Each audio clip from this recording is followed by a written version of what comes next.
చప్పట్లు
కూడా రెండు హస్తాలు పైకెత్తారు సార్, గట్టిగా స్తోత్రాలు చెబుతాం.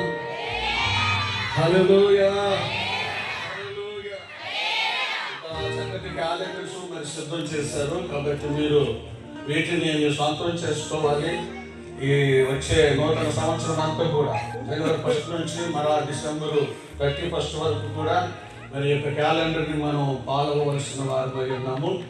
నెలకొక పెద్ద వాక్యము, తర్వాత తారీఖు వారీగా మరి దేవుని వాక్యాలు ఉన్నాయి కాబట్టి నిర్లక్ష్యం చేయకుండా దయచేసి వీటిని మీరు మీ గృహాల్లో పెట్టుకుని ఉపయోగించుకోవాల్సిందిగా ప్రభు ప్రేమను బట్టి మనం చేస్తున్నాం. గట్టిగా స్తోత్రాలు చెల్లించున్నాం. అతి ప్రాముఖ్యంగా ఈ యొక్క క్యాలెండర్లో ఫస్ట్ పేజీలో క్రీస్తు శ్రేష్ఠులు కండ్రపు ప్రభుదాస్ అండ్ కాంతమ్మ గారు, వీరు యొక్క సంఘానికి వ్యవస్థాపకులు. దేవాది దేవుడు ఎంతో బలంగా వారిని వాడుకున్నారు. ఇక్కడ రాకమునుపు కూస్కూళ్ళలో అభ్యమి తరపున పరిచర్య చేసినటువంటి గొప్ప దైవ సేవకులు మా నాన్నగారు ప్రభుదాస్ గారు. చాలా క్లోజ్ అన్నమాట. ఒకే సంస్థలో పనిచేస్తూ మరి దేవుని రాజ్యాన్ని కట్టే విషయంలో చక్కగా మరి పని చేశారు. అక్కడ నుంచి బహుశా తోటల వల్లూరు అనే ఈ గ్రామానికి ప్రభుదాస్ గారు రావటం, మరి ఇప్పుడు కూడా ఈ పరిచర్య ఇలా నిలిచి ఉందంటే ప్రభుదాస్ గారి తర్వాత యేసుపాదమయ్య గారు.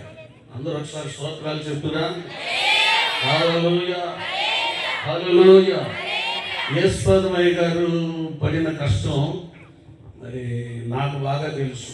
ఎందుకంటే యేసుపాదం గారితో పాటు ప్రతి సంవత్సరం మరి ఈ ప్రియ గ్రామానికి ఎన్నిసార్లు వచ్చానో నాకే అలా లెక్కలేదు. అలా దేవుని పనిలో ఒక సహోదరులుగా మరి పరిచర్యల ముందుకు సాగటానికి దేవుడు ఎంతో కృపను చూపారు. గట్టిగా స్తోత్రాలు చెల్లించుదాము. హల్లెలూయా హల్లెలూయా. యేసుపాదమయ్య గారి తర్వాత తన కుమారులు, ముగ్గురు కుమారులు, మరి చిన్న కుమారుడు మరి సంఘ కాపరిగా ఈ పరిచర్యను ముందు కొనసాగిస్తున్న విధానాన్ని బట్టి మరి ఎంతైనా మనం ఆయనకు రుణస్థులమై ఉన్నాము. చేతులు ఎత్తొకసారి గట్టిగా స్తోత్రాలు చెల్లించుదాం. హల్లెలూయా హల్లెలూయా. మరి దేవుడి సేవకులు దేవుడి దగ్గరికి వెళ్ళారు కానీ పరిచర్య మాత్రం ఆగల. మీ అందరూ చూస్తూ ఉన్నారు. అది సంవత్సరం ఏమవుతుందంటే ఎక్స్టెన్షన్ అయిపోతుంది అన్నమాట. కాబట్టి దేవుని రాజ్యములో ప్రవేశించే వరకు కూడా మనం అందరం కూడా ఏం చేయాలంటే దేవుని పనిలో మనము కష్టపడ బద్దులమై ఉన్నాము. గట్టిగా స్తోత్రాలు చెల్లించుదాం. హల్లెలూయా.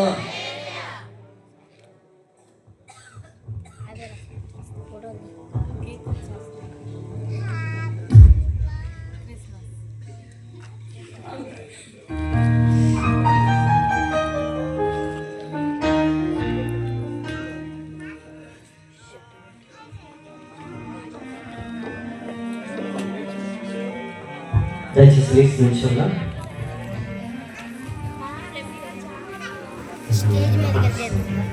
క్యాబిన్ సర్వీస్ పాలయ్య గారు చేస్తారు. ప్రార్థిస్తారు. Lights off. ప్రార్థన చేద్దామండి. ఈ క్యాండిల్స్ వెలిగించబడినట్లుగా మనం కూడా దేవుని కృప చేత ఆత్మ చేత వెలిగించబడి ఈ గ్రామానికి, సంఘానికి, ఈ ప్రాంత ప్రజలకు దేవుని వెలుగు చేత నింపబడినట్లు దేవుడు కృప చూపునుగాక. ప్రార్థన. పరిశుద్ధుడు అయిన తండ్రి, మీ స్తోత్రం చెల్లిస్తున్నాం. ఈ సమయంలో ఈ క్యాండిల్ వెలిగిస్తుండగా బిడ్డలందరినీ దీవించండి. ఇక్కడ సేవ చేస్తున్న మీ సేవకులు సలోమాన్ గారిని బట్టి, అమ్మగారిని బట్టి వందనాలు. వారికి ఇచ్చిన బిడ్డలు బట్టి స్తోత్రం. వారికి ఇచ్చిన సంఘాన్ని, ఈ తోటలవల్లూరు గ్రామాన్ని బట్టి స్తోత్రం చెల్లిస్తున్నాం. ఇక్కడ ఉన్న పెద్దలు, అభిషక్తులైన సేవకులందరిని బట్టి కూడా వందనాలు తండ్రి. ఈ కార్యక్రమం మీ నామానికి మహిమకరంగా జరిగించండి. ఈ గ్రామాన్ని, సంఘాన్ని మీరు ఆకడ కొరకు సిద్ధపరచండి ప్రభువా. ప్రతి వారిని దీవించమని, మీ వెలుగులు నడిపించమని. మీరే లోకములకు వెలుగై ఉన్నారు తండ్రి. ఆ వెలుగు చేత లోకాన్ని వెలిగించండి. ఈ గ్రామాన్ని, ప్రాంతాన్ని, ప్రజలను వెలిగించి మీరు ఆకడ కొరకు సిద్ధపరచండి నాయన. ఈ రాత్రి వేళ జరిగిన కూడిక ద్వారా ఈ గ్రామాన్ని, ప్రాంతాన్ని, సంఘాన్ని దీవించండి. ప్రతి వారి బలహీనతలు కొట్టివేసి మీరు ఆకడ కొరకు సిద్ధపరచమని యేసు క్రీస్తు నామములో ప్రార్థిస్తున్నాము తండ్రి. ఆమేన్.